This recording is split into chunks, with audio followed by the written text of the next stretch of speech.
Hello friend, welcome to the channel pharmacy dictionary. आप देख रहे हैं हमारा मेडिसिन रिव्यू एक्सक्लूसिव सीरीज। और आज की सीरीज में आज हम ऐसे प्रोडक्ट के बारे में बात करने वाले हैं जो कि आपके पेन के परसेप्शन को काफी हद तक कम करने का काम करेगा। चाहे वो पेन माइल्ड हो, चाहे वो मॉडरेट हो, चाहे सीवियर हो, तीनों केस में आज का प्रोडक्ट आपके पेन को कम करेगा। लेकिन इससे पहले कि मैं आज प्रोडक्ट के ब्रांड नेम उसके बारे में बात करूं, सीधा सीधा एकदम क्लियर डिक्लेरेशन डाल देना चाहता हूं, ये एक ओपियोइड कंटेनिंग ड्रग है जिससे हैबिट फॉर्मिंग हो सकती है। तो इस तरह के किसी भी ड्रग को आप अपनी मर्जी से बिल्कुल मत लीजिएगा बिना डॉक्टर के सलाह पे। हमारे वीडियो बनाने के पीछे आज का जो मोटिव है वो यही है कि जो हमारे एमबीबीएस के स्टूडेंट हैं, हमारे फार्मेसी नर्सिंग के स्टूडेंट हैं, उनके सिलेबस के अकॉर्डिंगली आपको इस पर्टिकुलर ड्रग का मैकेनिज्म ऑप्शन क्लियर हो सके, ये ही हमारे चैनल का इंटेंशन होता है। चलिए अब हम बात कर लेते हैं आज के प्रोडक्ट के बारे में। और इसके प्रोडक्ट के सबसे पहले बात करते हैं ब्रांड नेम का, तो आप अपने स्क्रीन पे देख सकते हैं। आज हम डिस्कस करने वाले हैं फुल स्ट्रेच टीपी प्रोडक्ट के बारे में, जिसे बनाने वाली कंपनी है आपका उमानो हेल्थ केयर प्राइवेट लिमिटेड। और इसके अंदर के कॉन्स्टेंट की अगर हम बात करते हैं तो इसमें आपका एसाइक्लोफेनेक आईपी के अकॉर्डिंगली 100 mg है,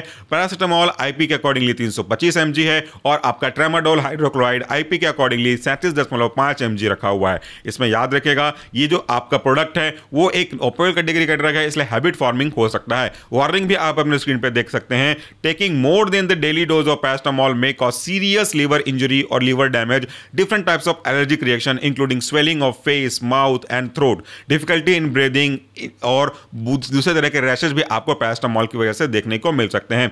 इवन अगर हम बात करते हैं ट्रेमाडोल का, तो वो एक ऐसा ड्रग है जो कि आपको हैबिट फॉर्म कर सकता है, इसलिए लिखा हुआ है tramadol should be used for severe pain only. कोई छोटे मोटे पेन के लिए आपको इसे यूज नहीं करना है, और तब तक यूज करना है जब तक कि आपके डॉक्टर ने कहा है। इसे एक्सीड नहीं करना अपने मन से, और बेसिकली ये 5 दिन से ज्यादा एक्सीड नहीं होना चाहिए। तो ये इस स्पेसिफिक वार्निंग थी जो कि मैंने आपको शुरू में बता दी। चलिए अब हम बात कर लेते हैं कि आज का प्रोडक्ट का इंडिकेशन क्या है। अगर आपके डॉक्टर ने आपको ये दिया है तो उसके पीछे कारण क्या है। अगर आपकी बॉडी में कहीं पे कोई ऐसा चेंजेस हो रहा है जिसकी वजह से आपका प्रोस्टाग्लैंडिन का सिंथेसिस इंक्रीज हुआ है, और उसके कारण से आपको या तो स्वेलिंग या तो बहुत ज़्यादा पेन हो रहा होगा, तभी ये मेडिसिन दिया गया है। मेरे वर्ड पे फोकस करिएगा, बहुत ज़्यादा सीवियर पेन हो रहा होगा तभी ये ड्रग दिया गया होगा। क्योंकि अगर माइल्ड है या स्लाइटली मॉडरेट है तो आपके एसाइक्लोफेनेक पैरासिटामोल कॉम्बिनेशन से या फिर सेरोटोपेप्टाइड्स से काम चल जाता। लेकिन अब यहाँ पे आपके लिए सेरोटोपेप्टाइड्स नहीं दिया गया, यहाँ पे आपका सिंपल एसाइक्लोफेनेक नहीं दिया गया, यहाँ पे आपको ट्रेमाडोल जो कि ओपियोइड कैटेगरी का ड्रग है वो दिया गया है। इसका मतलब क्लियर है कि आपका पेन काफ़ी ज़्यादा हो रहा होगा,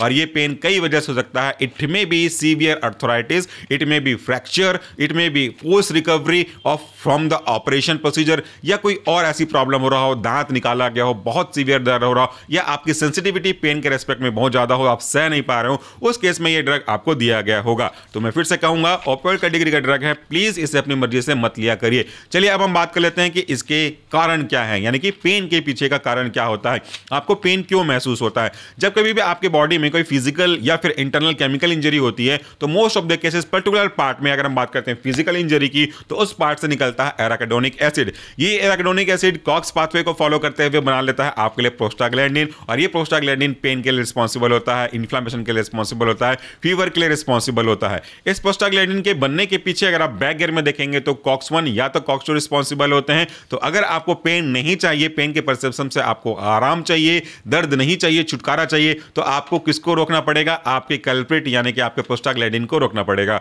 और प्रोस्टाग्लैंडिन बना किसकी वजह से है, ये बना है आपके कॉक्स 1 या तो कॉक्स 2 को। तो आपको इनमें से किसी एक को इनहिबिट करना पड़ेगा, जिससे प्रोस्टाग्लैंडिन नहीं बनेगा और पेन नहीं होगा। लेकिन कॉक्स 1 और कॉक्स 2 दोनों का नेचर अलग अलग है। कॉक्स 1 कॉन्स्टिट्यूटिव इन नेचर है, it's house keeper of our body, जबकि कॉक्स 2 इंड्यूसिव है। तो कोशिश करते हैं कि कॉक्स 2 को अफेक्ट किया जाए, कॉक्स 1 को ना छेड़ा जाए, क्योंकि कॉक्स 1 आपके गैस्ट्रिक प्रोटेक्शन के लिए भी रिस्पॉन्सिबल होता है। चलिए ये तो आपको समझ में आ गया मैकेनिज्म।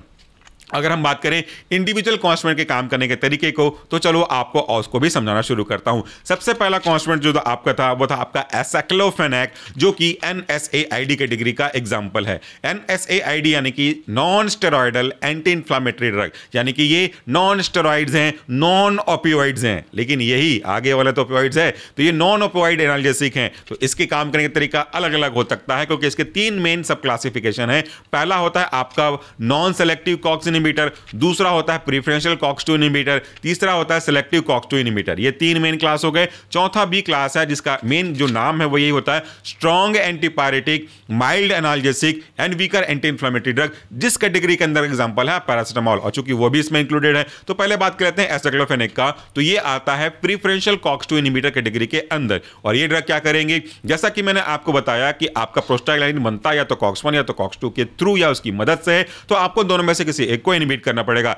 एसाइक्लोफेनेक कोशिश करता है, प्रायोरिटी देता है कि इस कॉक्स 2 को इनहिबिट करूं जिससे प्रोस्टाग्लैंडिन नहीं बने, और जब कॉक्स 2 ही नहीं रहेगा तो आगे का प्रोस्टाग्लैंडिन कैसे बनेगा, और जब प्रोस्टाग्लैंडिन ही नहीं रहेगा तो पेन का परसेप्शन कैसे होगा। मतलब समझो ऐसा है कि एक बीज लगाया, बीज से पेड़ हुआ, पेड़ से फूल बने और फूल से फल बने, और आपको नहीं चाहिए कि फल बने, तो आप फूल को ही खत्म कर दे रहे हो, तो फूल ही नहीं रहेगा तो फल कहां से बनेगा। तो एग्जैक्टली ऐसा ही ये चीज यहां पे काम करता है।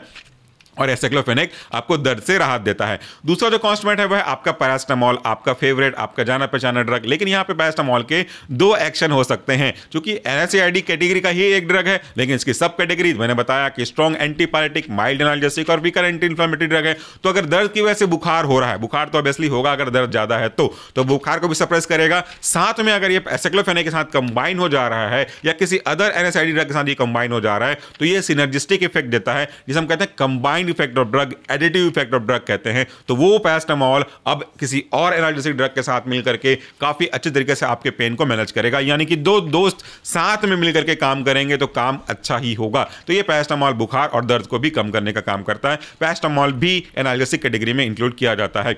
ये तो बात हो गई 2 ड्रग की जो दोनों NSAID कैटेगरी को बिलोंग करते थे, उनका मैकेनिज्म। तीसरा जो ड्रग है आपका ट्रेमाडोल, वो एक ओपियोइड ड्रग है जिसका यूज सीवियर पेन को कम करने के लिए किया जाना चाहिए। I repeat, it should only be used for severe pain. Normal, mild, slightly moderate pen के लिए इसे आप यूज मत करिए, क्योंकि ये हैबिट फॉर्मेशन कर देता है और इसका जो एक्शन है वो सीधा आपके सेंट्रल नर्वस सिस्टम के कारण से होता है। जो ओपियोइड एनाल्जेसिक है वो सेंट्रल नर्वस सिस्टम में प्रेजेंट आपके म्यू ओपियोइड रिसेप्टर के एगोनिस्ट होते हैं और उस पर बाइंड करके पेन के परसेप्शन को कम करने का काम करते हैं। इसके 2 पॉसिबल मैकेनिज्म ऑफ एक्शन होते हैं। पहला तो ये तो नॉन एपिनेफ्रिन, और दूसरे आपके जो इंपॉर्टेंट हैप्पी हार्मोन होते हैं सीरोटोनिन, इनके रीअपटेक को रोक देता है। तो व्हाट इज डूइंग, ये नॉन एपिनेफ्रिन सीरोटोनिन के रीअपटेक को इनहिबिट करता है। दूसरा, ये जो पेन का परसेप्शन मैसेज आ रहा है आपके अफेक्टेड पार्ट से लेकर के ब्रेन तक, उसको ब्लॉक कर देता है, जिससे आपको पेन का परसेप्शन ही नहीं चलता। अगर हम पहले मैकेनिज्म के बारे में थोड़ा सा फोकस करें तो देखिए, ये जो आपका सीरोटोनिन वगैरह है वो हमें गुड फीलिंग का एहसास कराते हैं। This are the happy hormone.